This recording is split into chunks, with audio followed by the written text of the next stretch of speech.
we have discussed about the pre-erythrocytic and the post-erythrocytic phase of schizogony, or the first portion of schizogony, that is the exoerythrocytic phase of schizogony. Now we'll be discussing about the second portion, that is the erythrocytic schizogony. Erythrocytic schizogony, as the term says, erythrocytes, so it is going to take place in the RBC. It is in continuation with the pre-erythrocytic, when the metacryptomerozoids, they have entered into the micrometacryptomerozoids, they have entered into the RBCs, right? So now this is a RBC, right? And this micrometacryptomerozoid is entering into one corpuscle. So here also it happens the same way, one corpuscle, right? So that is how we have so many corpuscles, and accordingly they are going to attack similarly. Inside the corpuscle, once it has entered, this parasite becomes rounded. So again, same way, it is going to become rounded inside the corpuscle. The parasite becomes rounded and it is going to grow. How it is going to grow? It is going to grow by feeding on the cytoplasm of the corpuscle. So there is going to be cytoplasm. So this is growing this way. This phase is basically, we call this phase as the trophozoite phase when it is growing. So trophozoite, we have other name also. It is basically the feeding stage, we can say. Now this trophozoite, it develops in its body a large vacuole. So this large vacuole is like this.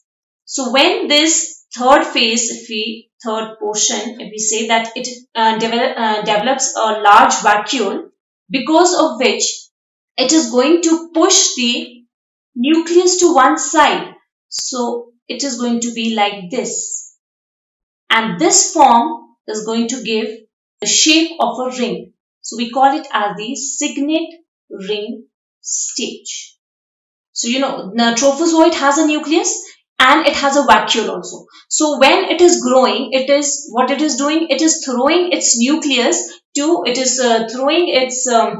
nucleus basically to one side. So this is basically, it just appears to be like a ring on your finger. So this protruded portion is the nucleus part and this is the vacuole. So this particular stage is known as the signet ring stage. So this is the trophozoite, which is also appearing to be like the signet ring stage. Now the further growth is still continuing. The vacuole is going to disappear. In the next step, the vacuole is going to disappear and the trophozoite, so this is the vacuole here and this was the nucleus. Now here what has happened, the vacuole has disappeared and it has formed a irregular shape, and we call it this irregular shape as the nucleus still remains, and we call the stage as the amoeboid stage. So now you can see it is form of an amoeba and it has pseudopodia. So with the help of these pseudopodia, again we are mentioning them as trophozoites. These are the different phases of trophozoites. It is basically growing in size. So this trophozoite is feeding on the cytoplasm corpuscle. It is feeding on the cytoplasm of the corpuscle. The cytoplasm of the corpuscle is getting digested, right, and it is getting assimilated by the trophozoite. So here now what happens, all the cytoplasm is, as I just mentioned, that it is digested by the trophozoite. The only thing which is not digested is hemoglobin, right? So hemoglobin is not digested. Rest everything is digested by the trophozoite. So now when hemoglobin is not digested, it gets decomposed into a brown pigment, right? And that brown pigment is known as the hematine. Rest everything is absorbed, digested by the trophozoite. Only the thing which is not digested is the hemoglobin, and we mention it as hematine. right? So this lies within this hematin lies within the cytoplasm of the trophozoite. So this is within, you can say, right, starting from this stage up to this stage, it is taking around 36 hours.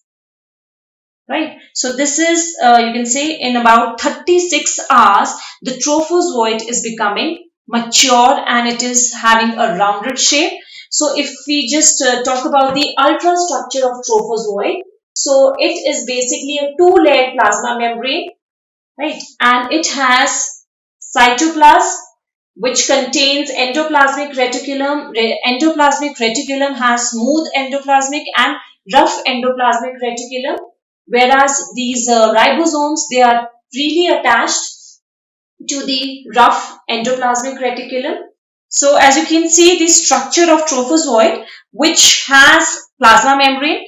Within the plasma membrane, just like any other cell organelle, it has mitochondria, it has food vacuoles, it has ribosomes. So previously also I've mentioned that it has endoplasmic reticulum, both smooth and rough, and these ribosomes are attached to the rough endoplasmic reticulum. Along with it, it also has those same hematin granules and certain vacuoles. So this is the structure of a trophozoite, a mature trophozoite. Okay. Then we talk about the next phases which occur after the adult trophozoite is made. So the adult trophozoite almost fills the corpuscle, which gets enlarged in size, and now it is ready for another phase, which is the multiple fission. So here another phase, that is the multiple fission. And when the multiple fission takes place, it undergoes, we call it as the erythrocytic schizon. Erythrocytic schizon. So it goes the same way as previously also discussed. The schizont is going to have a nuclei. This nuclei is going to again divide, and it is going to have many nuclei. Each nuclei is going to have a cytoplasm along with it, on which it is going to feed, and then finally it is going to form another type of a parasites. We call them as Mirozoids. So they are going to be like this. We call them as Mirozoids. So how they have been formed? When they feed on the cytoplasm of the, each nuclei is feeding on the cytoplasm. So they are around 12 to 24 in number. So the nuclei basically, they vary from 12 to 24, and accordingly they form the Mirozoids.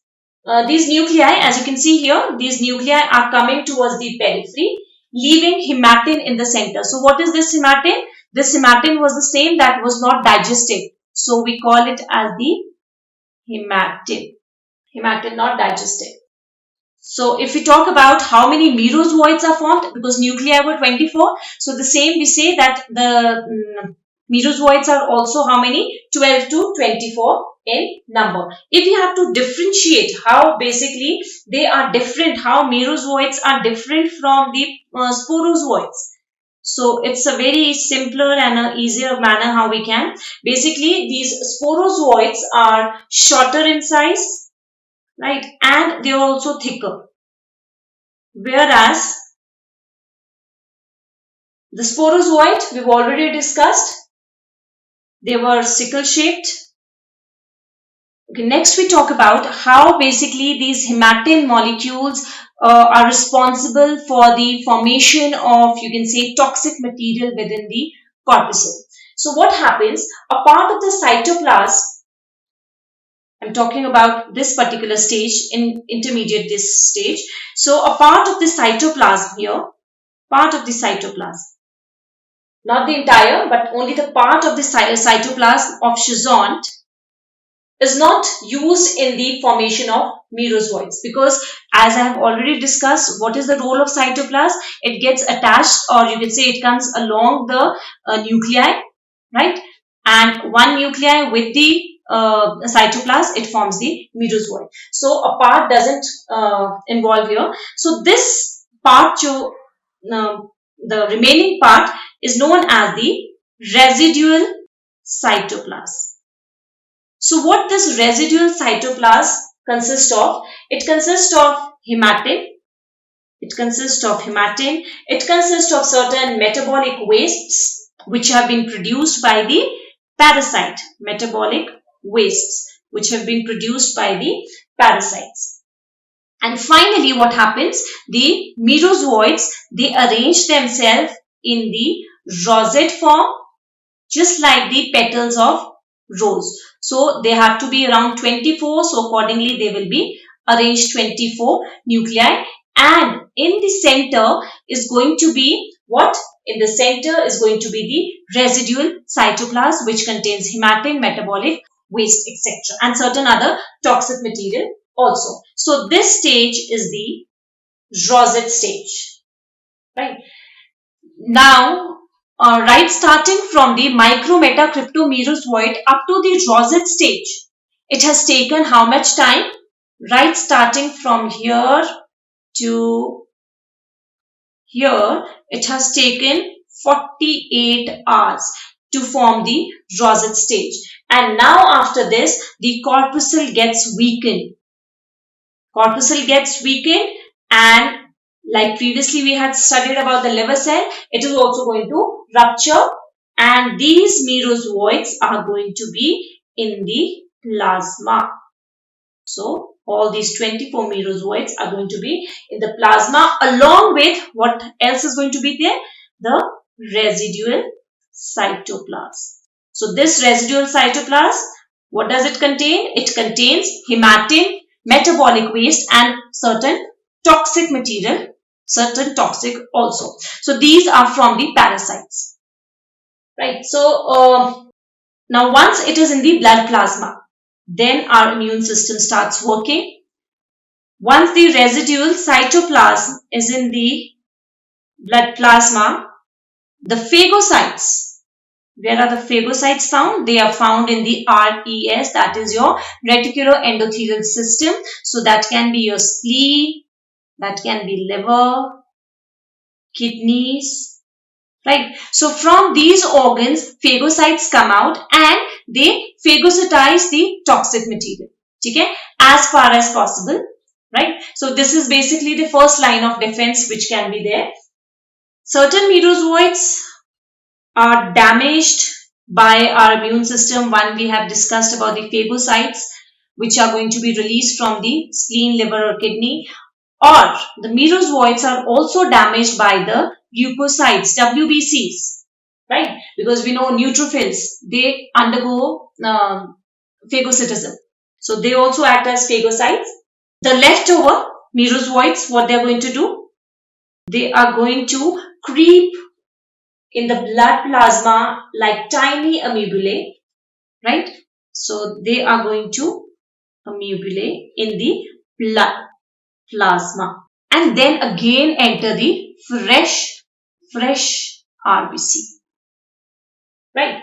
So this basically, this particular process is repeated again and again and at least 5 times. This particular cycle has to be completed at least 5 times so as the person gets the fever, to which we call as the erythrocytic fever.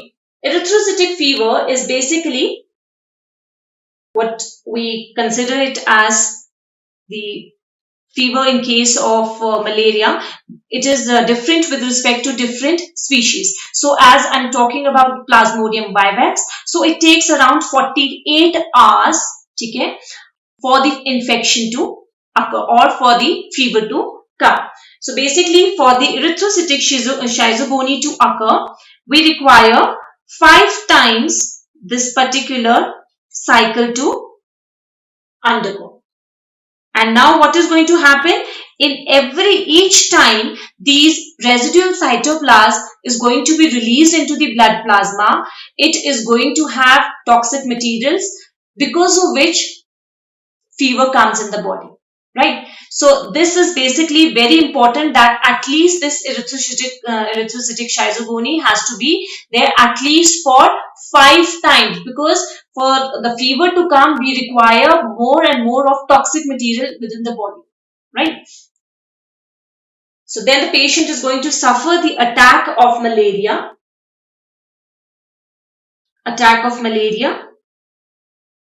When? How? When the erythrocytes are going to break. Erythrocytes break karenge and the attack of malaria is going to be there. Right. So basically Plasmodium vivax, it takes around 48 hours. So basically the fever which is going to occur, so fever is going to come every third day. Fever is going to come every third day. So what exactly happens when this fever is coming? There is destruction of RBCs. And when destruction of RBCs is taking place, when destruction of RBC is taking place, what is happening? The RBC is getting ruptured. RBC is getting ruptured. At the same time, there is release of toxic materials, toxins, which have been released by the releasing of toxins, because of which the patient also feels chilly. So basically when the erythrocytes are broken, or we can say they break down, we feel chilly. So this is also in case of anemia. Another very important point is regarding the term known as peroxisome. Now what do you understand by this term peroxisome? This is basically a sudden and a temporary attack. It is a sudden and a temporary attack of what? Fever. Okay? So what exactly is going to happen here? The fever is going to rise to a very high temperature, and that fever will be sufficient enough to kill many toxic material within the body. So basically by this activity, it is going to counteract the chilliness and toxins in the body, right? So this is normally, it is in case of some viral fever also. When we have viral fever, after some time we get high fever, and accordingly it subsides when these bacteria or viruses, they have been damaged by the high temperature. So this erythrocytic schizogony which we have discussed, so it is basically different in case of different species. So if I just cite you one example here, like we have 4 different type of Plasmodium. Plasmodium malariae, then we have Plasmodium ovale, then we have Plasmodium vivax, we've already discussed, right? And it is falciparum. Right. So I'm not going to go much into the detail, only with respect to the erythrocytic schizogony. So here in case of Plasmodium malariae, here we can say the erythrocytic schizogony, it gets completed in 72 hours. In case of malaria, it is 72 hours. So we can say here that the fever recur every 4th day. Every fourth day, right? Whereas in case of ovale, it is again 48 hours, and here the fever every 3rd day. And last we have the falciparum, which takes about 48 hours. But yes, it is irregular here, and we also mention it as sometimes here the fever also occurs daily. So sometimes on the 3rd day. So it is basically, we can mention it as irregular time, right? So basically you can see here the erythrocytic schizogony in different species takes different time, right? So here it is totally altogether different, but ovale basically it is 48 hours only, but it is still, we can say the incubation time is slightly shorter of the Plasmodium ovale as compared to the vivax. So this is with the erythrocytic schizogony, and we also call this erythrocytic schizogony as cycle of Golgi. So it is the name of the discoverer, that is Golgi. So erythrocytic schizogony is also known as erythrocytic schizogony is also known as cycle of Golgi. So we're done with the erythrocytic schizogony, which is also known as the cycle of Golgi.